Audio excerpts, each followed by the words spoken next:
Ladies and gentlemen, abanyumirwa eza action, abanyumirwa eza omutawaana ku application emu yoka King VJ Movies kozirabira nga we tutandikidde olwairo tutandikidde mu bisegusi by'ekifo ekimu ekirabika okuba nti kyasaanyizibwawo. Embeera y'obulwadde emu yali egudde mu kibuga nga bw'omanyi tewali ataalumibwa covid, tewali ataamuwulira, n'abataaliwo abataali bazaale bali mujjukira. Kati no esaidi eno waliwo ekifo kino kitibwa Haven Nano Systems. Ebbali eno ddala mu bisegusi w'ekibuga tutandika butandika. Adi waliwo omwami yakwata ekuba okujja, yafuna reflection kuyisaako bw'ati nga ssebe eringa ngeri ya communication okuva mu Haven Nano Systems nga kirabika aliwo information gye bamuwa.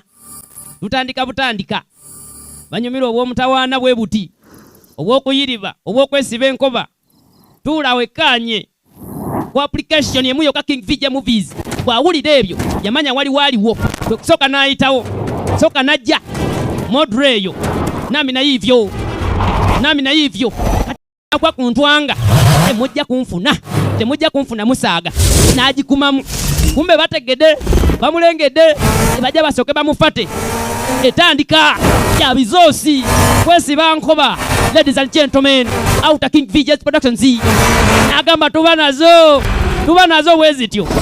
Aliwa gajanga bamuvaako emmanju, kumbe afase wano wansi alina engeri y'ekyambe ku mugongo ayita wano. Baabono jamaa arisikinga kyonna kyali arisikinga, bamulengedde bajanga bamuvaako emabega. Kye yakola n'amenyera wano n'atemera wano, nabo kwe kusooka ne bagewuka ne bajja iyisa wano. Mulengera ne bamuteera obuto, bamuteeredde obuto buubwo bujanga miso buto busobola okuyita ekyombo we kitayita. Genda okwetegereza emabega nga kwebuli. Oke kyava afunayo wansi wano n'akoona ayinawo ssebo n'abuteera.